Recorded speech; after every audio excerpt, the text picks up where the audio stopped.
And thank you for having me. We're going to talk about the development of the ZEPTO technology and a little bit more about the capsular rhexis. You can tell that it's a very important topic when all that's being dedicated in the research. And I have been involved with menosis, now called centricity, from its beginning.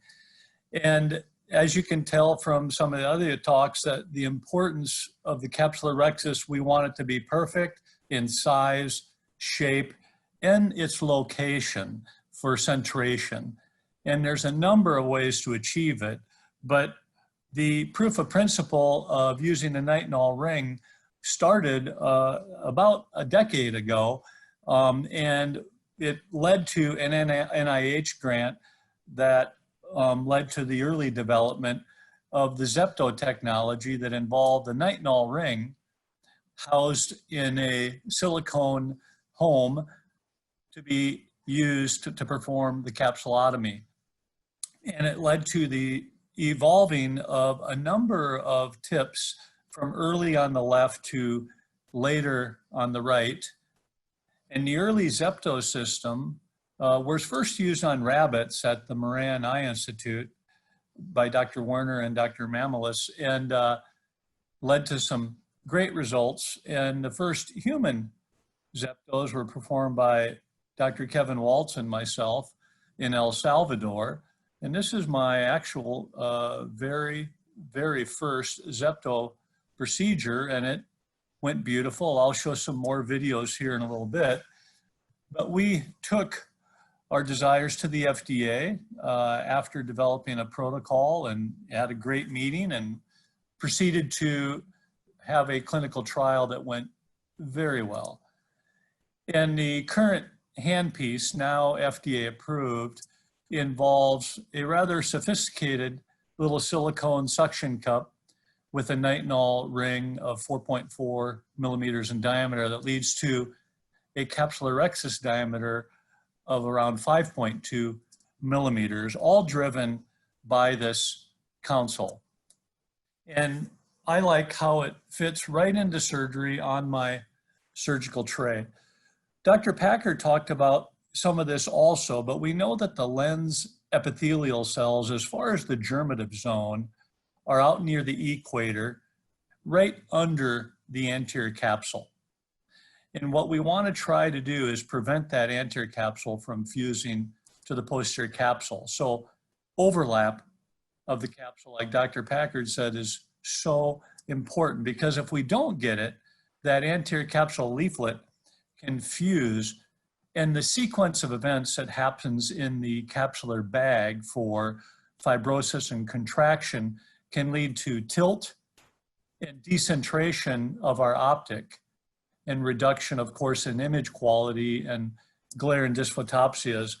And this has been studied beautifully in the past by people such as Dr. Apple, and he described a less aggressive PCO, that is our goal, versus a fibrotic, aggressive PCO that we want to really try to prevent.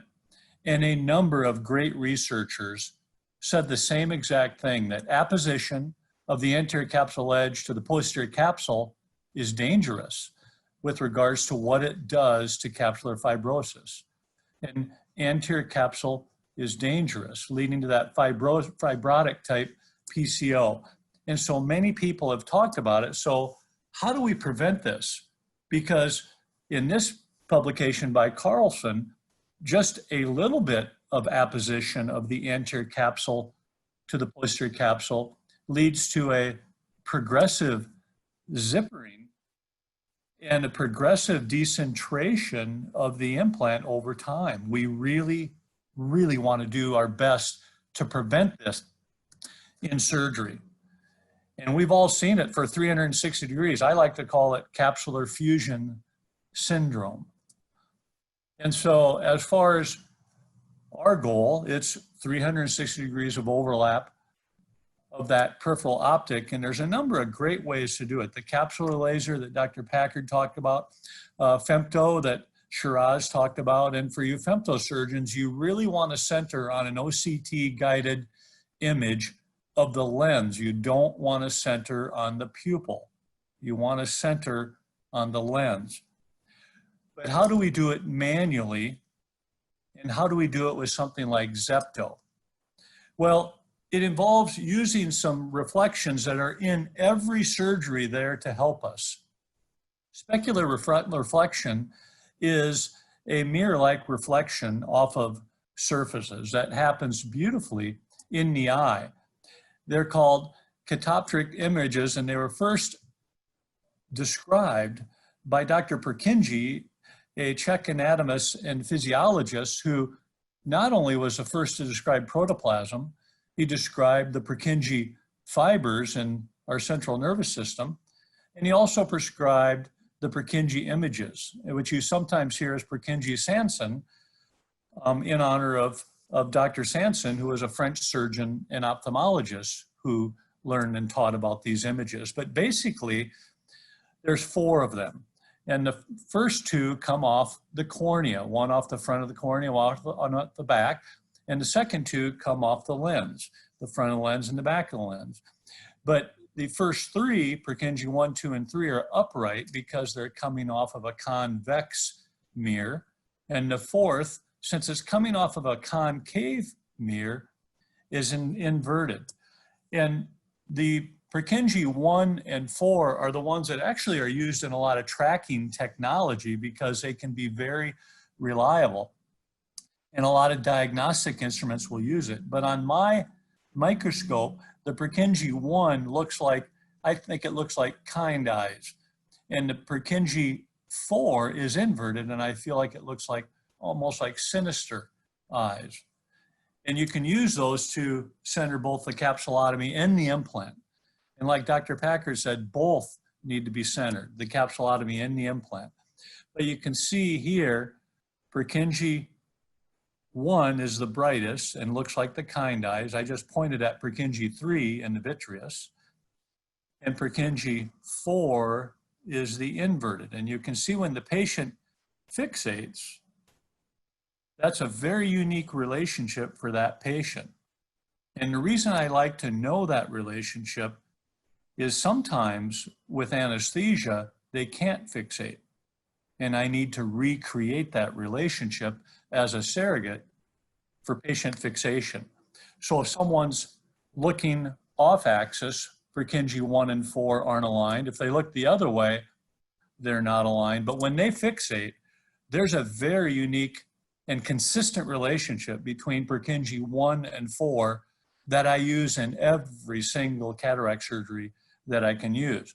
And let's say I'm looking at my microscope and it's someone like this that kept looking a little superior, a little bit of bells. They had anesthesia and they would not look directly at the light. And I can use my 0.12s to align them. And then I can center my capsulotomy and my implant. So I can do this manually if I have to. This patient was another one where I could use my manual technique and mark the corneal surface and then perform my manual capsulotomy.